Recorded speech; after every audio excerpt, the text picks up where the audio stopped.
Hi, welcome back to the channel. This is our series to increase our wisdom in the book of Proverbs. We are now on chapters 7 and 8. So if you want to get your Bibles out to read along, you're welcome to at this time. Okay, I always read the King James version because I feel it's the closest to the original.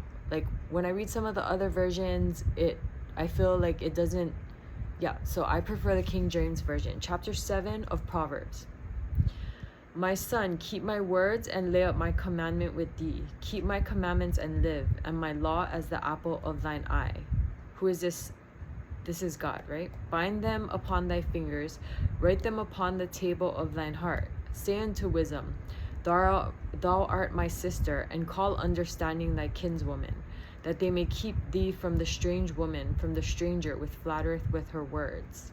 Okay, so he's saying to keep wisdom and understanding close to you, right? Because again, let's look at the beginning. God created everything with wisdom, and he created everything in earth with wisdom, and everything in the heavens with understanding.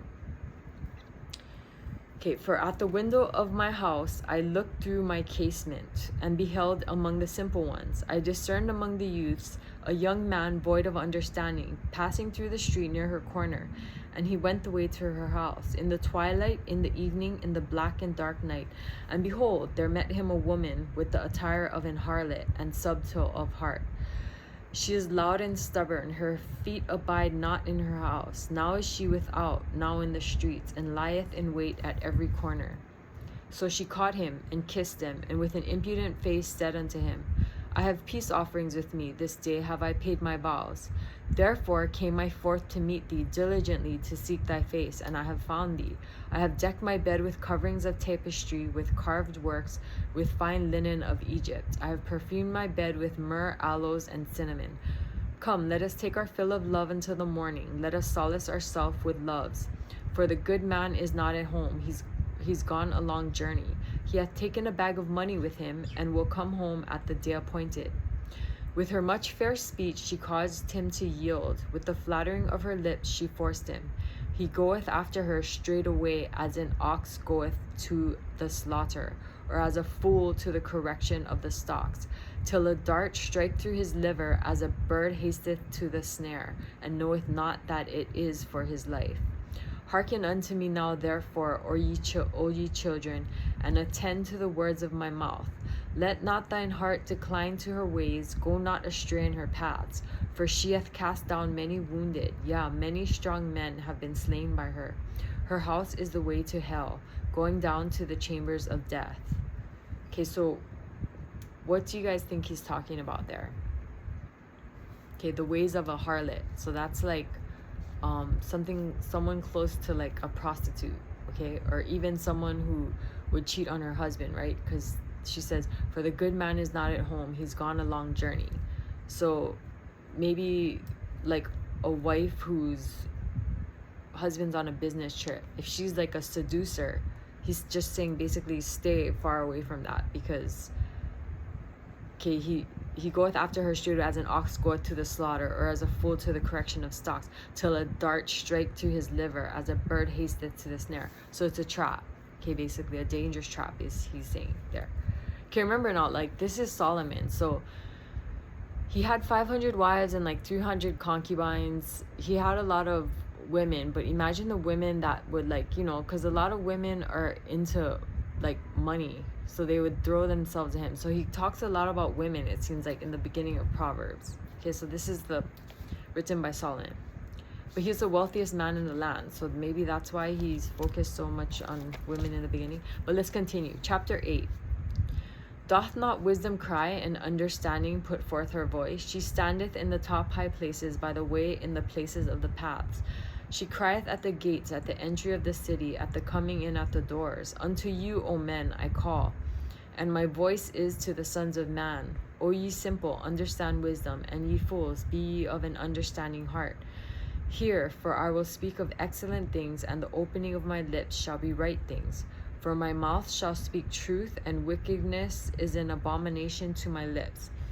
All the words of my mouth are in righteousness. There is nothing froward or perverse in them. They are all plain to him that understandeth, and right to them that find knowledge. Receive my instruction, and not silver, and knowledge rather than choice gold. For wisdom is better than rubies, and all the things that may be desired are not to be compared to it. Okay, so this is now another incentive for us to search wisdom. Okay, Solomon speaking of how important wisdom is. Wisdom is better than rubies, and all things that may be desired are not compared to it. Okay, so that's why we're on our quest here together to seek more wisdom. Other characteristics of wisdom are all the words of my mouth are in righteousness. There is nothing froward or perverse in them. Okay, so our speech should not have like perversity tone in them. Okay, they are all plain to him that understandeth, and right to them that find knowledge. Receive my instruction, and not silver, and knowledge rather than choice gold.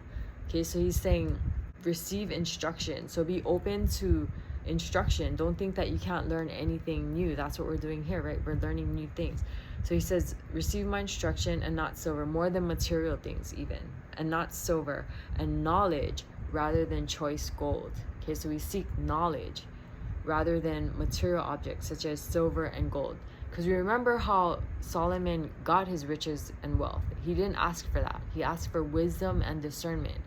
And God blessed him wisdom and discernment. And God blessed him with everything else, like wealth, his enemies. He didn't have to fight in a lot of wars while he was disobedient to God. But later on in his life, he strays away from God and starts worshiping the gods of his wives. And then that's when his problem started. But before that, he didn't ask for revenge on his enemies. He didn't ask for wealth and riches. He simply asked for wisdom and discernment and how to rule the people, God's people, justly. And God liked that answer and blessed him with wealth, and have to fight a lot of wars also during that time. I, wisdom, dwell with prudence, and find out knowledge of witty inventions. The fear of the Lord is to hate evil, pride and arrogancy, and the evil way, and the froward mouth do I hate. Okay, so what is, because the fear of the Lord is really important. So a lot of people who give in to sin, it's because they don't fear the Lord. Okay, and that's the way to evil. That's a path to evil. So a super important thing for us as believers is to make sure that we fear the Lord. And this is what Solomon says: the fear of the Lord is to hate evil, pride and arrogancy, and the evil way, and the froward mouth do I hate. Counsel is mine, and sound wisdom. I am understanding, I have strength. By me kings reign, and princes decree justice. By me princes rule, and nobles, even all the judgments of the earth. I love them that love me, and those that seek me early shall find me.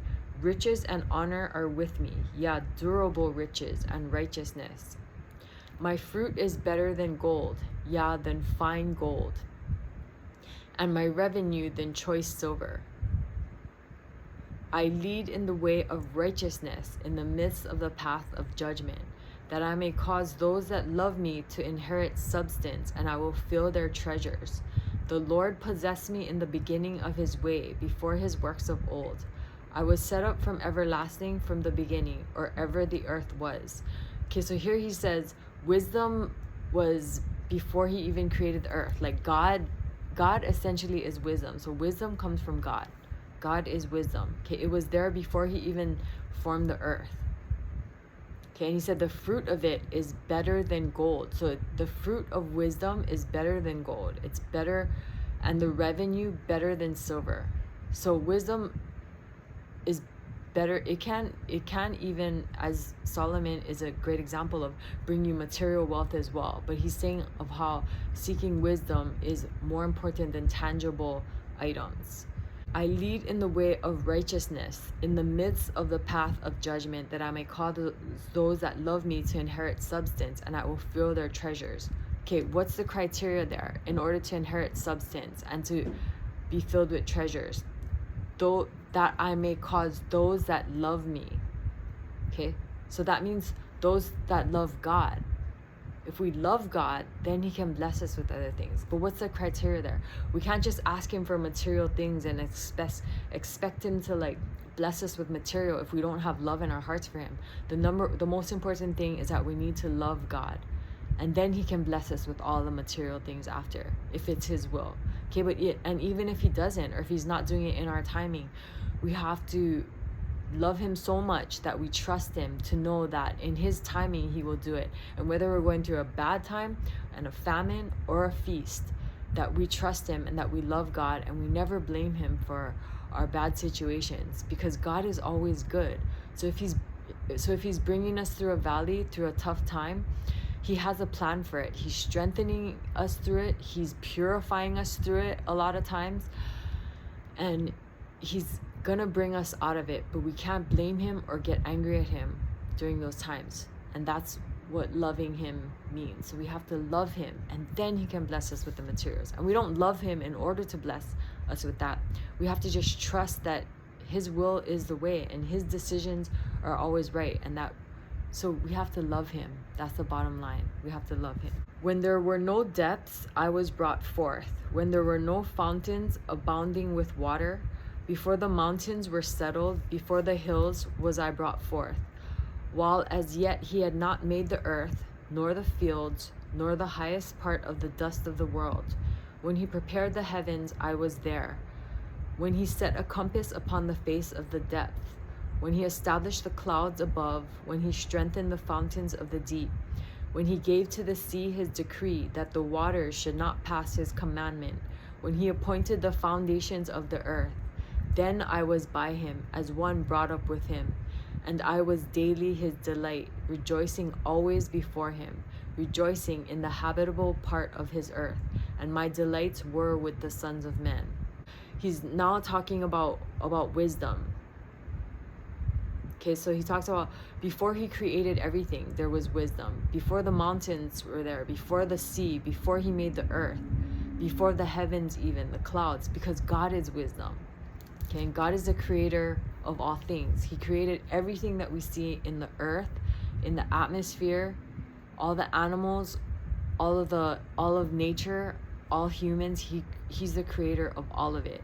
Okay, and wisdom was there before the creation, before the creator's creation. Then I was by him, that's wisdom, as one brought up with him, and I was daily his delight, rejoicing always before him, rejoicing in the habitable part of his earth, and my delights were with the sons of men. Now therefore hearken unto me, O ye children, for blessed are they that keep my ways. Blessed are they that keep my ways. That's the ways of God. Hear instruction and be wise, and refuse it not. Blessed is the man that heareth me, watching daily at my gates, waiting at the posts of my doors. For whoso findeth me findeth life, and shall obtain favor of the Lord. But he that sinneth against me wrongeth his own soul. All they that hate me love death. Okay, so this is God. This is God now. He's talking about instruction. Okay, and loving his instruction and being teachable, like being able to accept instruction from others and especially from God. And where's God's instruction? It's in the Bible. That's how we learn about who he is and how he wants us to live, and his instruction is straight in the word of God in the Bible. Okay, so let me read that again. It's so good. Now, let me read that again. It's so good. Now therefore hearken unto me, O ye children, for blessed are they that keep my ways. Hear instruction and be wise, and refuse it not. Okay, so when we rebel against his instruction or the ways that he wants us to live, he doesn't bless that.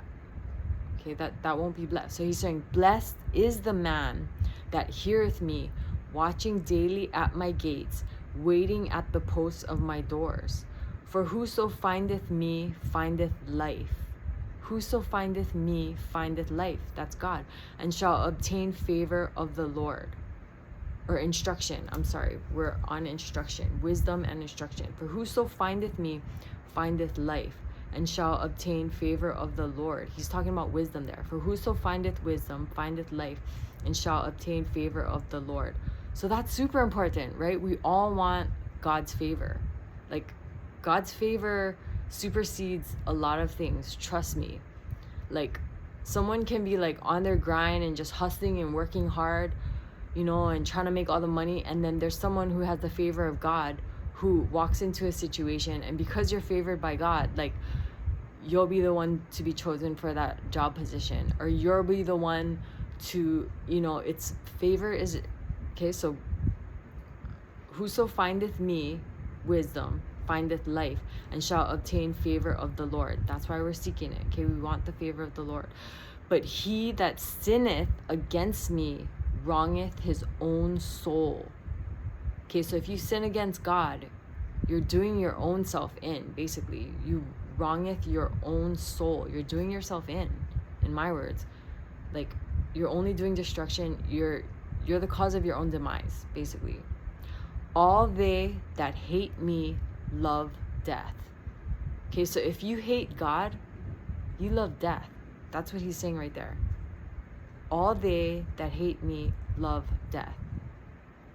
So that's another reason why loving God is so important, because it doesn't only come with blessings that surpass like material things. It could also come with material things. Look at the life of Solomon. He was extremely blessed with material things, and he wrote this book of Proverbs of wisdom, but he first asked God for wisdom and discernment. Okay, and that's why we're reading this book, and in order to increase our own wisdom. Okay, so that we can, again, number one, love God and increase our wisdom and increase our discernment, okay, or good judgment. We want good judgment in situations in order to see like the truth in some situations that the devil could be putting masks on. The devil's very sneaky, and sometimes people will hide behind like masks or situations, but if you have discernment, then you can see through all of that. So it's very important to pray for that wisdom and discernment from God. I figured we do this by 2 chapters. That seems like long enough per video. So the next video will be chapters 9 and 10. But I hope you enjoyed that, and I hope you got something from that, and we will continue to increase our wisdom in the book of Proverbs, 1 or 2 chapters at a time. Okay, God, Jesus, the Holy Spirit love you. The bunnies and I love you too. See you in the next video.